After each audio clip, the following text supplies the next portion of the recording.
आइए student start करते हैं अपनी आज की क्लास, जिसमें हम आगे बढ़ाएंगे इंग्लिश ग्रामर का टॉपिक पार्ट्स ऑफ स्पीच।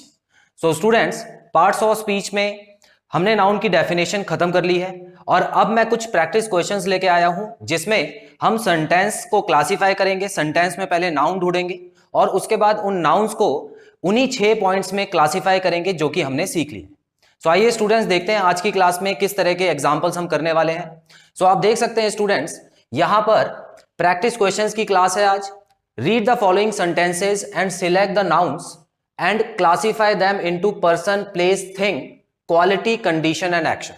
तो आपको पता है कि नाउन की डेफिनेशन में हमने ये 6 चीजें की थी और मैंने आपको बहुत डिटेल में सारी चीजें बता दी थी। ताकि आपका कॉन्सेप्ट अच्छे से क्लियर हो जाए स्टूडेंट्स, तो मैं आज आपको कुछ सेंटेंसेस कराऊंगा और सेंटेंसेस में हम ये देखेंगे कि ये जो सेंटेंसेस हैं इसमें नाउन कौन कौन से हैं और उन नाउन्स को हम किन हिस्सों में बांट सकते हैं। तो आइए शुरू करते हैं स्टूडेंट्स। सबसे पहला सेंटेंस यहां देख सकते हैं, लिखा है Akbar was a wise king. यहां पर अगर हम देखें स्टूडेंट्स, तो अकबर एक समझदार या बुद्धिमान राजा था। इसका मतलब ये होता है। अब इसमें सबसे पहले हमको नाउन्स ही देखना है और कुछ मत देखना। नाउन, क्योंकि देखिए यहां पर पर्सन लिखा हुआ है तो मुझे पर्सन साफ साफ दिख रहा है जो कि अकबर है, तो अकबर को मैं एज अ पर्सन क्लासिफाई कर दूंगा। हालांकि ये प्रॉपर नाउन है क्योंकि ये किसी का नाम है, लेकिन अभी हम प्रॉपर नाउन, कॉमन नाउन के ऊपर नहीं जाएंगे। हम जितने भी नाउन्स होंगे उनको बड़े तौर पे क्लासिफाई करेंगे। स्टूडेंट्स, यहां पे पर्सन, अकबर तो पर्सन हो ही गया। आगे देख सकते हैं, वॉज कोई नाउन नहीं होता, अ भी कोई नाउन नहीं है और वाइज भी कोई नाउन नहीं है। वाइज क्या है? एडजेक्टिव है, क्योंकि एडजेक्टिव किसके बारे में बताता है? विशेषण किसके बारे में बताता है? नाउन के बारे में बताता है कि ये कैसा है। तो इसका मतलब स्टूडेंट्स, जो किंग है वो भी एक नाउन हो गया, क्योंकि किंग भी एक पर्सन होता है। क्लियर? बस इतना ही करना है आपको, कुछ खास नहीं करना। सेकंड एग्जांपल की तरफ बढ़ते हैं। London is the capital of England. यहां पर आप देख सकते हैं, लंदन जो है वो एक जगह का नाम है। क्या ये बात सही है? लंदन एक जगह का नाम है। आप यहां पे देख सकते हैं, पर्सन का एग्जांपल हमने पहले में कर लिया है। प्लेस, तो यहां पर प्लेस जो है वो आ रही है। आगे बढ़ेंगे। इज और दा तो कोई नाउन नहीं होता। कैपिटल एक कॉमन नाउन है, मतलब कैपिटल को एक जगह बोला जा सकता है। स्टूडेंट्स, कैपिटल भी हम प्लेस में ही रखेंगे और यहां पे एक और नाम दिया हुआ है जो कि है इंग्लैंड, वो भी प्लेस में आ जाएगा। आई होप आपको चीजें क्लियर है। ये एग्जैक्ट नाम बता दिया गया है, लेकिन यहां पर नाम नहीं है। इसमें क्या होता है, सभी चीजों को, सभी कैपिटल्स को मिला के जो बोला जाता है वो वर्ड दे दिया है। थर्ड एग्जाम्पल की तरफ बढ़ेंगे। Always speak the truth. अब स्टूडेंट्स, यहां पर हम बोलते तो हैं सबसे कि हमेशा सच बोलो, है ना, बोलते हैं ना, लेकिन क्या खुद कभी सच बोला है? बहुत कम चांसेस हो गए जो सच बोलता होगा। ठीक है, तो यहां पर अगर हम देखें, ऑलवेज स्पीक द ट्रूथ एक नॉर्मल लैंग्वेज में एक नॉर्मल सेंटेंस है, लेकिन चलो इसमें अब हम नाउन ढूंढते हैं। ऑलवेज तो होता है हमेशा, हमेशा कोई नाउन नहीं होता, याद रखना। ठीक है, हमेशा क्या होता है, वो एडवर्ब में आता है, बताऊंगा जब आगे बढ़ेंगे। तो हमेशा तो कोई नाउन नहीं है। स्पीक क्या होता है? क्रिया होती है, वर्ब होता है, बोलना। ठीक है, तो ये भी नाउन तो नहीं है, द भी नाउन नहीं है। ट्रूथ, ट्रूथ नाउन है या नहीं है स्टूडेंट्स? सच, हमेशा सच बोलना चाहिए। ठीक है, अगर हम बात करें स्टूडेंट्स, देखिए दो वर्ड्स होते हैं, एक होता है ट्रू और एक होता है ट्रूथ।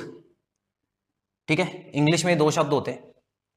जो ट्रू होता है स्टूडेंट्स, वो एक एडजेक्टिव होता है। क्या होता है? एक एडजेक्टिव होता है। क्यों? क्योंकि जब भी, ये दोनों का मतलब ही वैसे सच है, ठीक है ना, दोनों का मतलब सच है, इसको भी हम सच बोलते हैं और ट्रुथ को भी हम सच बोलते हैं। अब स्टूडेंट्स, यहां पर आपको क्या समझना है, इस वाले ट्रू को एक नाउन की जरूरत होती है हमेशा, इसके पीछे एक नाउन होना चाहिए। अब देखिए, मैं अगर बोलता हूं ये सच बात है, ठीक है, अगर मैं बोलता हूं ये सच बात है या वह सच बात बोल रहा है, ठीक है, तो इसके पीछे सच के बाद क्या आ रहा है? एक बात आ रही है, तो इसका मतलब जो सच है वो एडजेक्टिव हो गया। लेकिन अगर वहां पर सच के साथ कुछ नहीं आ रहा, सीधा सीधा सच आ रहा है, जैसे कि वह सच बोल रहा है, बात कुछ नहीं आ रहा, ठीक है, तो समझ लेना कि वो एक नाउन है। तो ये वाला ये वाली चीज जो हो गई वो अपने आप में ही एक नाउन है। क्लियर? ठीक है। अब जैसे कि दीज वर्ड्स, एग्जाम्पल ले लेते हैं, चलिए। These words are true. ये जो सेंटेंस है इसमें आप देख सकते हो ट्रू लिखा है, लेकिन ट्रू जो बता रहा है एक खासियत बता रहा है इन शब्दों के बारे में, है ना। यह शब्द सच है।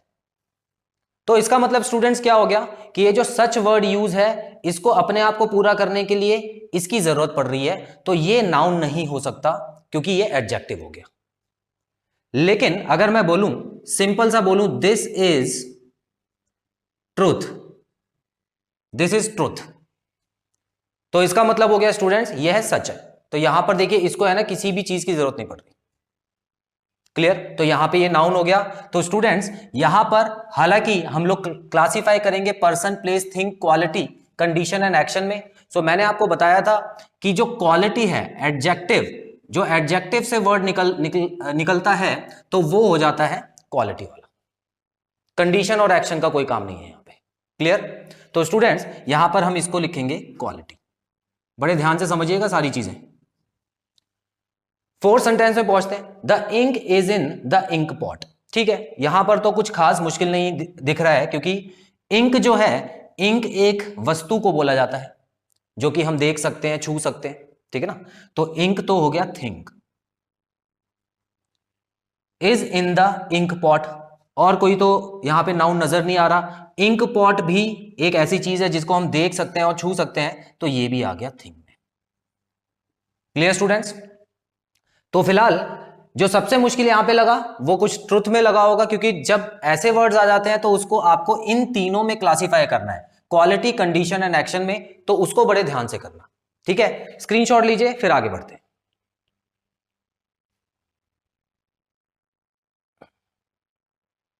तो स्टूडेंट्स बढ़ते हैं अगले एग्जांपल्स की तरफ। यहां आप देख सकते हैं एग्जांपल नंबर 5 में लिखा है हेल्थ इज वेल्थ। अब अगर इन दोनों शब्द का आपको मतलब पता हो तो आपको पता होना चाहिए हेल्थ मतलब होता है स्वास्थ्य और वेल्थ मतलब होता है धन। ठीक है, तो हम बोलते हैं स्वास्थ्य ही धन है। सो स्टूडेंट्स अगर हम क्लासिफाई करना चाहें तो देखते हैं ये जो हेल्थ है ये हमको दिखाई तो देती नहीं है ना, हेल्थ तो बस महसूस होती है। तो इतना समझ लेना कि ये पर्सन, प्लेस और थिंग में तो नहीं आएगा, और ये नाउन भी है। ठीक है, स्वास्थ्य नाउन होता है। सो स्टूडेंट्स ये कहां से आया है? ये एक वर्ड से आया है जिसको बोला जाता है हेल्दी। हेल्दी, ठीक है ना। और हेल्दी क्या होता है? हेल्दी तो कोई इंसान हो सकता है, तो इंसान की खूबी बताने वाला वर्ड है हेल्दी, तो इसका मतलब ये तो एडजेक्टिव है, ये तो एडजेक्टिव है मतलब विशेषण। अब इसमें से एक वर्ड निकल के आया है हेल्थ, सो ये तो नाउन है, ये हमको पता है। अब हमको यह भी पता है कि एडजेक्टिव क्या बताता है? क्वालिटी बताता है किसी चीज की, तो ये नाउन भी क्वालिटी वाला हो गया स्टूडेंट्स। तो इसका मतलब हेल्थ जो है वो क्वालिटी वाला नाउन हो गया, तो यहां पे आपको लिखना है क्वालिटी। इतना क्लियर है? वेल्थ की बात करते हैं स्टूडेंट्स। देखिए वेल्थ जो होता है वो क्या होता है? धन होता है। ठीक है ना। अब इसमें भी अगर हम देखें स्टूडेंट्स तो वेल्थ का मतलब है कोई ऐसी चीज। देखिए वेल्थ हमको नहीं दिखती है, कभी भी याद रखना। हमको रुपए, पैसे, नोट, सिक्के, ये सब चीजें दिखती हैं, लेकिन अगर मैं बोलूं धन दिखाओ तो आप नहीं बोल सकते कि धन मेरे पास है, ये लो धन देखो, ऐसा कुछ नहीं होता। ठीक है स्टूडेंट्स, उसी तरह मनी और वेल्थ, मनी जो होती है वो सब कुछ मिला के होता है। रुपए, पैसे हम देख सकते हैं, लेकिन जो मनी है उसको नहीं देख सकते। ठीक है, तो स्टूडेंट्स यहां पर जो वेल्थ है बेसिकली ये भी एक वर्ड से निकल के आई है, वेल्दी।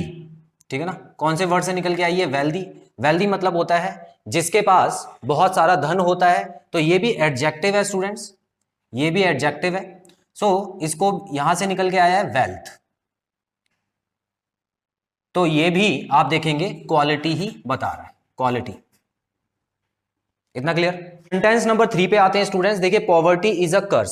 सो पॉवर्टी अगर हम देखें तो क्या होता है स्टूडेंट्स, कहां से निकल के आया है? ये वर्ड भी पुअर से निकल के आया है। कहां से? पुअर। और पुअर क्या होता है? एक आदमी जो गरीब है।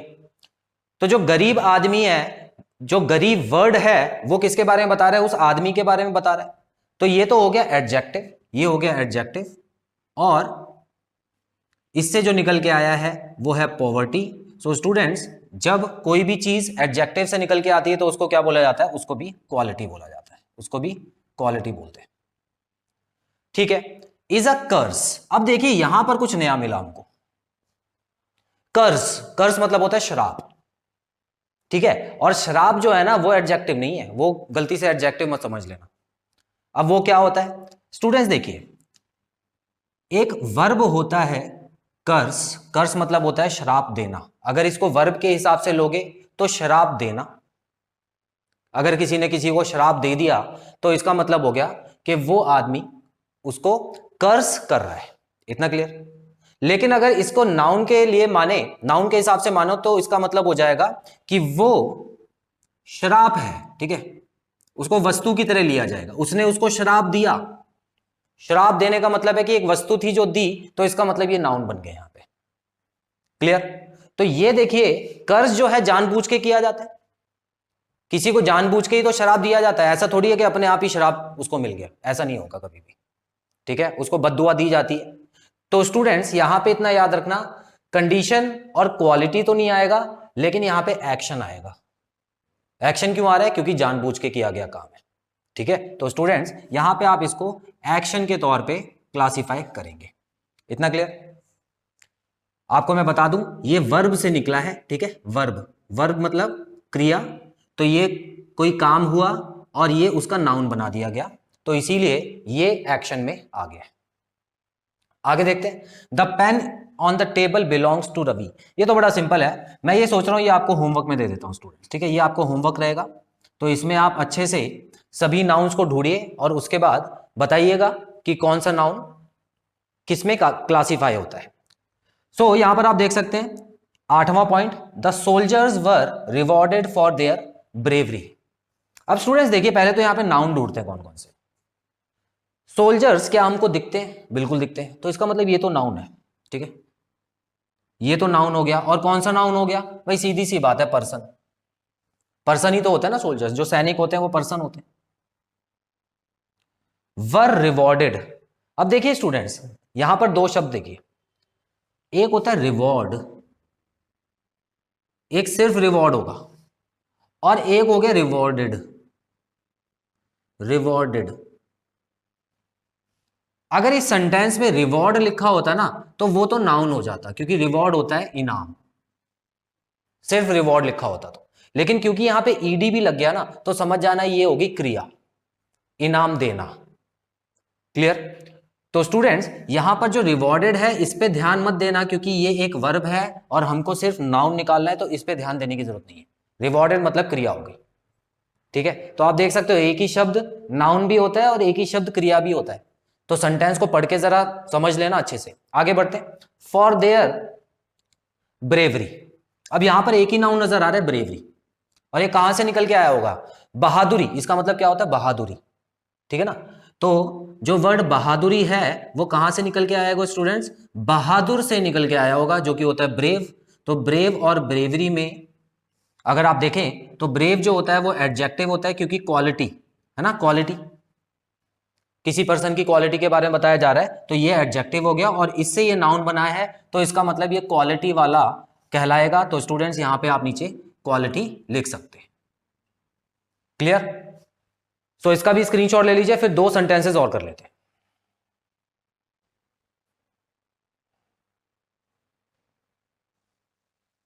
सो स्टूडेंट्स बढ़ते हैं क्वेश्चन 9 की तरफ। यहां आप देख सकते हैं I have gold and silver. सो यहां पर आप देख सकते हैं I have gold and silver में अगर गोल्ड की बात करें स्टूडेंट्स तो ये एक वस्तु होती है ना, गोल्ड। अब ये गोल्ड का क्या है वो नहीं पता, लेकिन गोल्ड अगर है तो समझ जाना ये भी एक नाउन में आएगा। और ये क्योंकि दिखता भी है और इसको हम छू भी सकते हैं, तो इसका मतलब ये थिंग में आ जाएगा स्टूडेंट्स। ठीक है, थिंग में आ जाएगा। तो जैसे कि आपको पता है कोई भी ऐसी चीज है जिसको हम देख और छू सकते हैं, तो वो पहले के 3 होते हैं, और जिनको हम देख छू नहीं सकते लेकिन महसूस कर सकते हैं वो आखिरी वाले 3 होते हैं। ठीक है, तो पहले ये भी क्लासिफाई कर लेना। तो गोल्ड अगर थिंग है तो इसका मतलब सिल्वर भी एक तरह की थिंग में आएगा। आगे बढ़ते हैं students. Childhood is a time we always remember. अब अगर ध्यान से देखें स्टूडेंट्स, यहां पे एक वर्ड आ रहा है चाइल्डहुड। चाइल्डहुड मतलब बचपन, ठीक है ना। और ये कहां से निकल के आया है स्टूडेंट्स? देखिए, चाइल्डहुड जो आया है ये एक समय होता है, हर किसी की लाइफ में आता है चाइल्डहुड। सो इस पे किसी का कंट्रोल नहीं है। अब कोई ऐसा नहीं बोल सकता कि मैं जानबूझकर चाइल्ड नहीं बनना चाहता, मैं सीधा जवान होना चाहता हूं बचपन से, ऐसा नहीं हो सकता, ठीक है। तो इस पे कंट्रोल नहीं है और ये किसी की कंडीशन के बारे में बता रहा है ना। ये किसके बारे में बता रहा है? किसी के हालत के बारे में बता रहा है, या अगर अच्छे शब्दों में बोले तो अवस्था के बारे में, ठीक है ना। अवस्था ज्यादा बेटर शब्द रहेगा। तो किसी अवस्था के बारे में बता रहे हैं कि वो चाइल्डहुड में है, तो इसका मतलब स्टूडेंट्स यहां पर हम क्लासिफाई करेंगे इसको कंडीशन में, कंडीशन में, ठीक है। ये कंडीशन हो गया। और ये कहां से निकल के आया है? ये चाइल्ड से निकल के आया है, ठीक है ना। याद रखिएगा कहां से निकला है, ये चाइल्ड से निकला है, जो कि एक खुद एक नाउन है। तो ये चाइल्ड हालांकि कॉमन नाउन है और चाइल्ड से निकला है चाइल्डहुड। तो समझ जाना स्टूडेंट्स कि जब भी कॉमन नाउन से कुछ निकल के आए ऐसा, तो आपको याद रखना है कि वो एब्स्ट्रैक्ट नाउन होगा और वो कंडीशन वाला होगा। ये मैंने आपको कंडीशन वाले पार्ट में पढ़ाया था, ठीक है। तो आगे बढ़ते हैं स्टूडेंट्स। इज अ टाइम, क्या टाइम भी एक नाउन है? बिल्कुल, टाइम भी एक नाउन है। टाइम क्या है? समय। टाइम को क्या बोलते हैं स्टूडेंट्स? समय। तो क्या टाइम हमको दिखता है या टाइम को हम महसूस करते हैं? तो स्टूडेंट्स इतना याद रखना, जो टाइम है वो हम देख नहीं सकते हैं, है ना। टाइम को हम बस महसूस कर सकते हैं और इस पे भी हमारा कंट्रोल नहीं है। तो यहां पर इतना याद रखना स्टूडेंट्स, जो उस समय का, उस टाइम की बात हो रही है सेंटेंस में, तो वो भी एक कंडीशन में ही आ जाएगा, क्योंकि ये पहली तीन चीजों में तो नहीं आएगा। और आखिरी में क्वालिटी, टाइम क्वालिटी नहीं हो सकता कभी भी, और टाइम एक्शन भी नहीं हो सकता। क्यों स्टूडेंट्स? यहां पे कोई काम नहीं हो रहा, यहां पे जानबूझ के कोई काम नहीं हो रहा। टाइम तो टाइम है, ठीक है। तो टाइम जो आएगा ना वो कंडीशन में आ जाएगा स्टूडेंट्स, ठीक है। तो यहां पे दो दो कंडीशंस आ गई हैं। आगे देखते हैं। We always remember. तो वी तो आपको पता ही है कि ये तो प्रोनाउन होता है, तो ये नाउन तो नहीं होता, है ना। ये क्या होता है? सर्वनाम। तो इसको छोड़ दो, ऑलवेज भी छोड़ दो, रिमेंबर, रिमेंबर तो होता है याद करना, तो इसका मतलब वो तो वर्ब हो गया। आगे बढ़ते हैं। Sleep is good for health. So students अगर हम देखें, स्लीप की बात हो रही है यहां पे, और स्लीप भी ना ही पर्सन है, ना प्लेस है, ना थिंग है। और यहां पे स्लीप मतलब क्रिया नहीं है, काम नहीं हो रहा। स्लीप मतलब नींद की बात हो रही है, नींद, ठीक है ना। एक चीज समझना स्टूडेंट्स, देखिए, सोना, सोना मतलब वो सोना, असली वाला सोना नहीं, जब नींद में होते हैं हम, ठीक है ना, वो वाला सोना जो आपको बहुत पसंद है। तो सोना एक वर्ब होता है जिसका मतलब होता है स्लीप, ठीक है। इसको भी हम स्लीप बोलते हैं। स्पेलिंग अलग, स्पेलिंग एक ही है, मतलब अलग अलग होंगे, देखिए। और एक होता है नींद। सोना काम होता है और नींद होता है नाउन, संज्ञा होती है, ठीक है। अब जैसे कि मुझे नींद नहीं आई, एक वस्तु थी जो नहीं आई, तो हमने नींद को एक वस्तु बना दिया, है ना। तो इसका मतलब स्टूडेंट्स ये नींद हो जाएगा नाउन, और इसको भी इंग्लिश में हम स्लीप ही बोलते हैं। अब पहचाने कैसे कि स्लीप है और स्लीप इन दोनों में अगर सेंटेंस में आ जाए तो कैसे पहचाने? तो मैंने आपको बताया था स्टूडेंट्स, जब भी कोई नाउन होगा ना, जब भी कोई नाउन होगा उसके साथ या तो वो सेंटेंस के स्टार्टिंग में आएगा। अब सेंटेंस के स्टार्टिंग में आ रहा है तो इसका मतलब इसके बारे में बात हो रही है। देखिए, sleep is good for health, है ना। स्लीप को हटा के अगर मैं यहां पे कोई एप्पल लगा दूं, चलिए एप्पल लगा दूं, वो तो नाउन है ना, एप्पल तो नाउन है। तो देखिए, Apple is good for health, sentence बिल्कुल सही बन रहा है। तो एक नाउन को हटा के अगर मैं दूसरा नाउन लगा दूं, तो इसका मतलब अगर सेंटेंस का मतलब सही बन रहा होगा तो समझ जाना कि ये भी एक नाउन है, ये वर्ब नहीं है, ठीक है। अब देखिए स्टूडेंट्स, यहां पर sleep is good for health है, अगर मान लेते हैं यहां पे Apple is good for health होता, तो एप्पल तो नाउन था, तो एप्पल को हटा के मैंने स्लीप लगा दिया, तब भी सेंटेंस सही बन रहा है, तो इसका मतलब ये भी एक नाउन है। एक पहचान है ये, और पहचान सुनिए। अगर ये वाला स्लीप होता ना स्टूडेंट्स, तो सेंटेंस है ना ऐसा बना होता, he sleeps in the afternoon, he sleeps in the afternoon, मतलब वो दोपहर के बाद सोता है। सेंटेंस के बीच में आ रहा है ना, स्टार्टिंग में तो नहीं आया, तो इसका मतलब स्टूडेंट्स, और यहां पे देखिए एस बी लगा हुआ है पीछे, तो इसका मतलब ये वर्ब है, ये नाउन नहीं है, लेकिन यहां पर ये वाला जो स्लीप है वो नाउन है। ठीक है, और कौन सा नाउन है? अब यहां पे काम तो हो रहा है ना, काम तो हो रहा है। अब ये काम जो है इस पे हमारा कंट्रोल है या नहीं है? मैंने आपको हमेशा बताया स्टूडेंट्स कि ये जो स्लीप होता है ना, इस पे हमारा कंट्रोल नहीं होता। आप लेट सकते हो, ठीक है, लेटने को क्या बोलते हैं इंग्लिश में? लाइंग। ठीक है, आप बिस्तर पे लेट सकते हो, लेकिन नींद पे आपका कंट्रोल नहीं है। हो सकता है नींद आ जाए और हो सकता है कि नींद ना भी आए, कभी कभी ऐसा होता है। अगर आपका स्वास्थ्य बिल्कुल सही है, कोई टेंशन नहीं ले रहे हो, तो इसका मतलब नींद तो टाइम से आ जाएगी।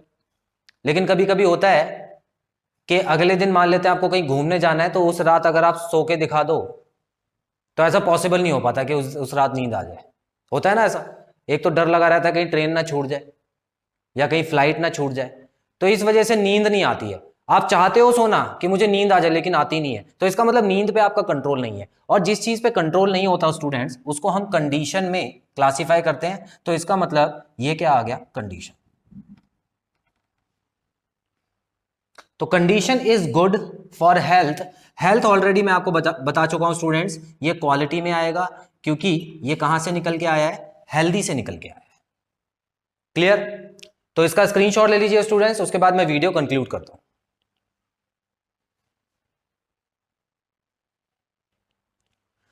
सो स्टूडेंट्स, यहां पे खत्म होता है हमारा पार्ट्स ऑफ स्पीच के नाउन की डेफिनेशन का ये पार्ट, जिसमें हमने प्रैक्टिस क्वेश्चंस कर ली है। आई होप आपको सभी क्वेश्चंस अच्छे से समझ आए और कोई भी डाउट नहीं है। सो बहुत जल्द मिलते हैं अपने अगले पार्ट में। Till then students, take very good care of yourselves, have a nice time, God bless you, bye bye.